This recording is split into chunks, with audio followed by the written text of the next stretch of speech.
welcome back to Sydney and Starlight, and if you are new here, welcome, enjoy the Yo-yos. videos. So today, me and Sydney are going to be reading Disney's Brother Bear. Can you say bear? Bear. Bear, a read aloud storybook. So let's start. Sitka, Denahi, and Kenai were brothers. They lived a long time ago when ice still covered much of the earth. The people of their village looked at the stars at night, and they saw magical lights that danced in the sky. They believed the lights were the spirits of people who had lived before them and now watched over them. When it came to chores like hunting and fishing, though Kenai's older brothers had to watch over him, Sitka and Denahi wished he would work more and play less. But Kenai was excited. Today he would receive his totem, a small animal carved in stone that would guide his actions. Later, when he learns to follow the ways of his totem, he would be allowed to add his handprints to the ceremonial cave wall, as the generations before him had. "Your totem is love," announced Tanana, the village elder, as she handed Kenai a small stone bear. "Let love guide your actions." Kenai was disappointed. Sitka's totem was the eagle of leadership, and Denahi's was the wise wolf. Why couldn't his totem have been something important too? I'm sorry, I am stuttering so much. My biggest struggle is oh my gosh, I'm doing it right now. My biggest struggle is stuttering. Hey. After the ceremony, the brothers went to get the basket of fish they had caught earlier that day, but almost all of the fish were gone. Kenai saw some bear tracks leading into the forest. "Why is my totem a bear?" Kenai wondered angrily. "Bears don't love anyone." Instead of blaming the bear, Denahi accused Kenai for not tying the basket securely. Kenai grabbed his spear and held off to find the bear. Annoyed, Sitka glared at Denahi as Kenai raced away. Sitka was worried about Kenai, so he and Denahi followed the boy into the forest. Within minutes, they heard a scream. Both brothers began to run toward the sound. They found Kenai stuck on a dangerous ledge. Sitka leaned over the cliff and tried to grasp Kenai's outstretched hand. "You've got to get out of here," Kenai yelled, looking over his brother's shoulder. An enormous grizzly bear reared up behind Sitka. What sound does the bear make? Roar! Denahi tossed stones at the bear to help his brothers escape. The plan worked, but then the bear grazed Denahi with his paws, and Denahi fell through the ice. Kenai raced to help Denahi to safety while Sitka battled the bear. The huge animal knocked Sitka down and then barreled toward his brothers. Thinking they were in danger, Sitka summoned all his strength and drove his spear into the crack in the ice. An enormous chunk of this ice fell off the side of the glacier. The bear and Sitka fell into the cold water below. The bear escaped, but Sitka was gone. That night, there was a ceremony to say goodbye to Sitka. They would be joining the great spirits as an eagle. Tanana placed Sitka's spear, headdress, and eagle totem on the fire. Denahi sadly watched the smoke rising into the sky, but Kenai could feel nothing except anger. "We're going after the bear," Kenai announced after the ceremony. "A man wouldn't just stand there and do nothing. Killing that bear won't make you a man," Denahi insists. Why can't you follow your totem? You really think love has anything to do with being a man? Cried Kenai. He tore the carved stone bear from his neck and threw it into the fire. As Kenai ran off, Tanana rescued the totem and gave it to Denahi. Denahi knew what he had to do. He put the totem in his pocket and raced away to stop Kenai. He was already far ahead of his brother. Through the eyes of a bear, Kenai ran as fast as he could, stopping only to pick up clues to lead him to the bear. Finally, he found the bear and chased it through a rocky canyon to the top of a high ridge. Boy and beast faced each other and began to battle. After a fierce struggle, the bear fell on Kenai just as he lifted his spear. Kenai scrambled to his feet and looked down at the huge animal. Filled with anger, Kenai let out a cry. Denahi heard the scream. He raced forward to find his brother. Kenai looked up at the sky. Blinding shafts of light shone down on him and the bear. Kenai tried to run, but wherever he turned, light exploded around him. He pierced one of the beams with his spear, then watched, amazed, as animal spirits poured from the light and began to swirl around him. Sitka, Kenai said suddenly. Was it Kenai or Kenai? Kenai. Kenai, thank you. Kenai. Kenai stared in wonder as Sitka's eagle spirit swooped down in front of him.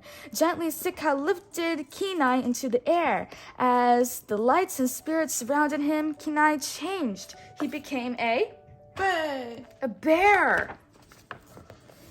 Denahi raced to the top of the mountain to find Kenai. Instead, he saw a bear standing next to Kenai's torn clothes and spear.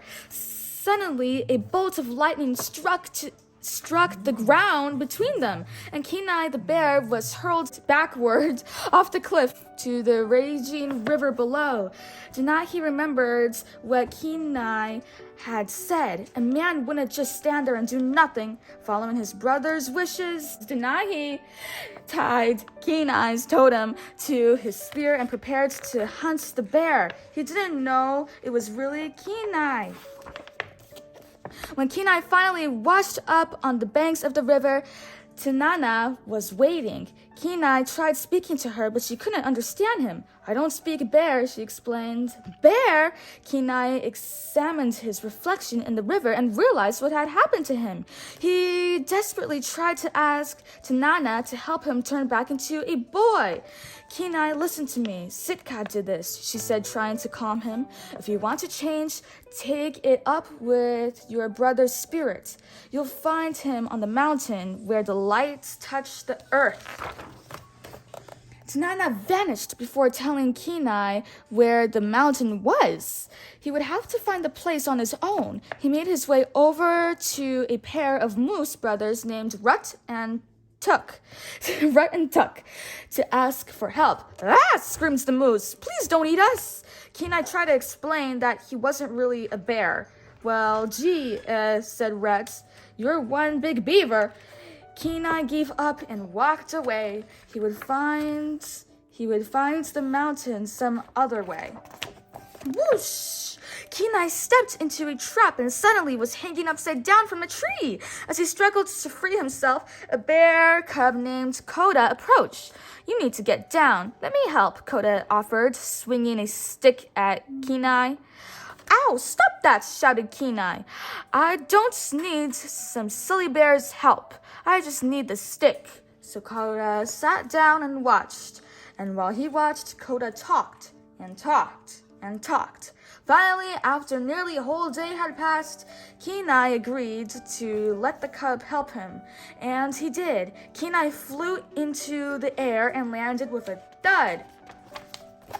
Moments later, Koda sniffed the air. He smelled something dangerous. Run, the cubs shouted as he took off into the woods. Just then, Denahi emerged from behind a tree. You found me, Kenai cried out in relief. You wouldn't believe what a nightmare this has been. But all Denahi heard were growls from his enemy, the bear. He raised his spear.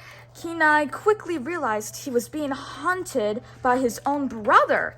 Kenai ran until he spotted the ice cave where Koda was hiding. The pair sat motionless as Denahi walked across the ice above their heads. Finally, Denahi left. Koda asked Kenai to go with him to the big salmon run. I'm not taking you to any salmon run, Kenai said grumpily. But Koda insists, explaining that he had lost his mother and hoped to find her there. Come on, he said. There's lots of bears and a ton of fish. And every night he watched the lights touch the mountain. Kenai couldn't believe it. Koda was going to the very place Kenai wanted to find. The place where Kenai could speak to Sitka's spirit and change back into a human. Koda was such a chatterbox that Kenai didn't know how long he would be able to stand him. But he decided he would do anything to get to the mountain where the lights touched the earth. He had to find a way to become human again. So after a good night's sleep in the cave, Kenai and Koda were on their way. Koda loved every minute of their long journey.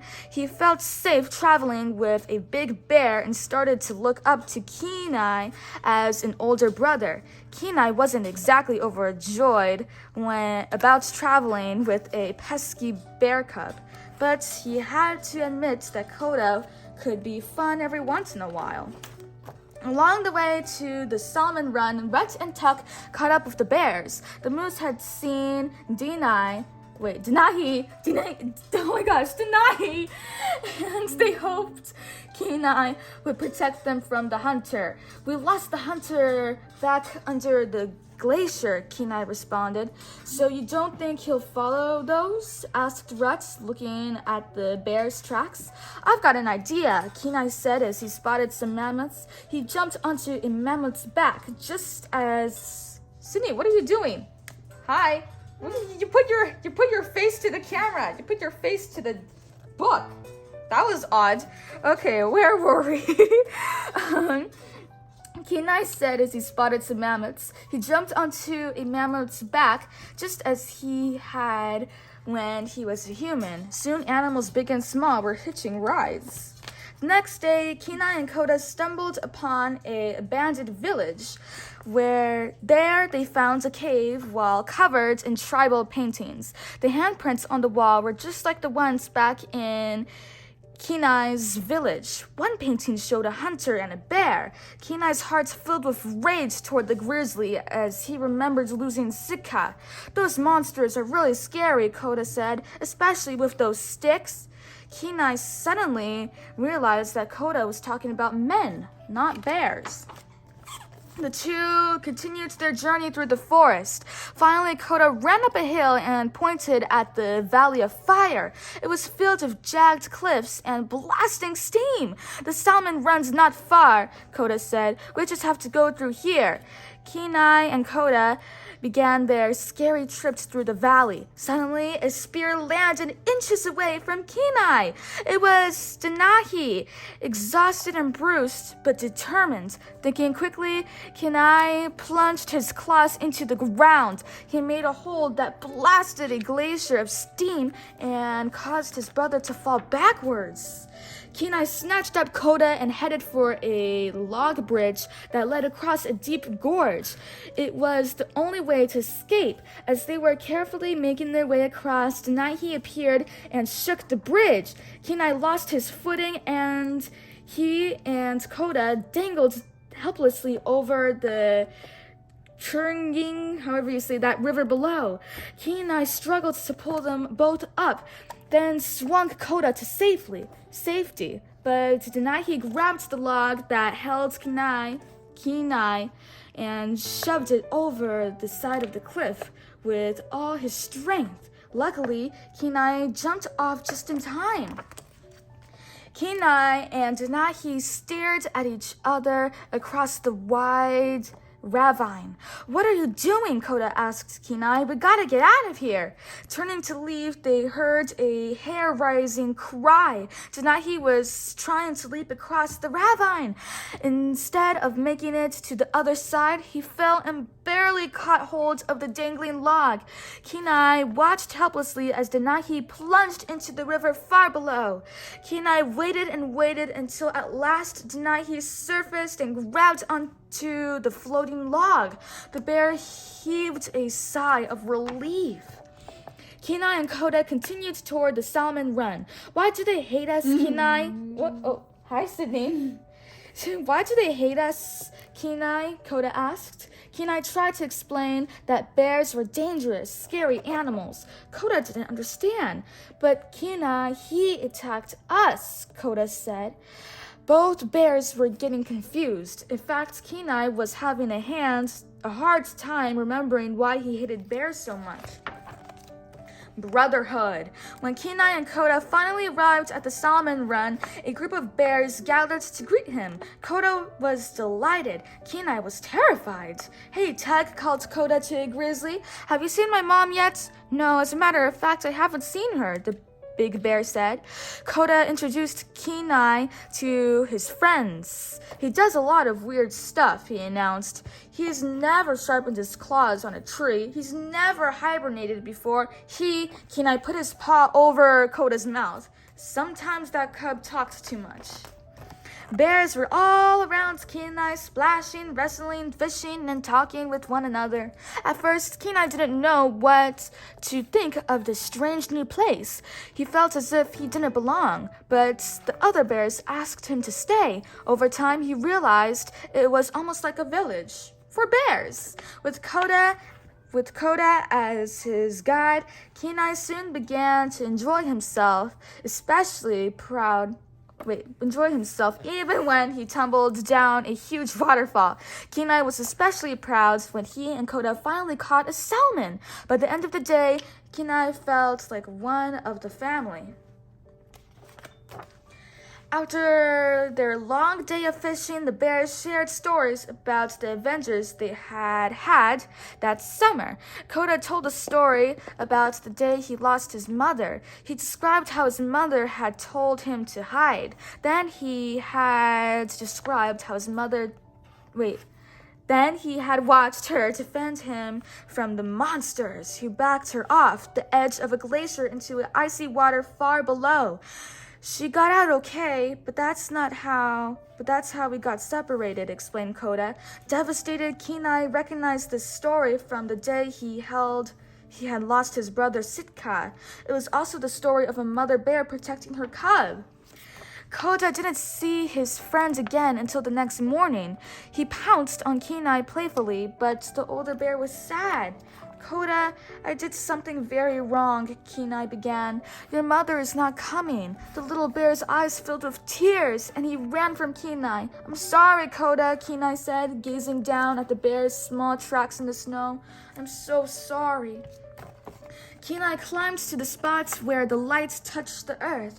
He was going to ask the spirit of Sitka to change him back into his human form. Denahi was waiting for him. He wasted no time in attacking, but Kenai would not fight his brother. That is, not until Koda suddenly appeared and jumped on top of Denahi.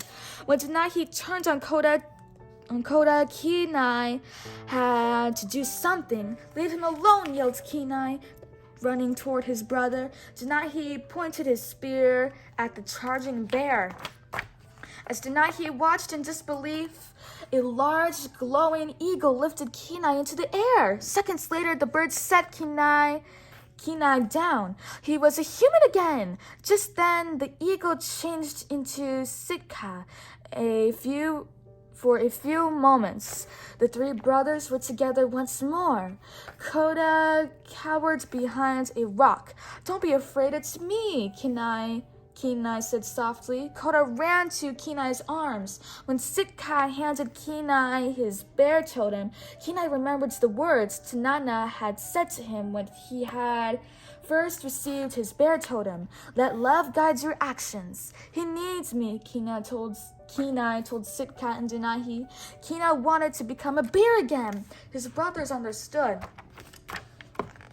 Denahi placed Kenai's totem around his neck. No matter what you choose, you always be my little brother, he said. Sitka transformed Kenai back into a bear. Kenai turned to look for Koda. The bear had found his mother among the spirits. Koda and the spirits of his mother shared one last tender embrace. Knowing that everything was going to be all right now, Koda went to his new brother, Kenai. With Denahi, they watched as Sitka and the mother bear returned to the beautiful sky above the mountain. At last, Kenai understood the power of his totem. He had proved he could love all his brothers. Now they would be a paw print next to the human handprints. Oh my gosh, sorry, I didn't mean to crash the camera. Human handprints on the villagers' cave wall. The prints would tell the story of brotherhood and the love that connects all living things to generations to come. The end. So that is it for today, everyone. I really hope you all enjoyed it, and we'll see you all next time. Bye-bye. Bye-bye. Pick out your favorite page.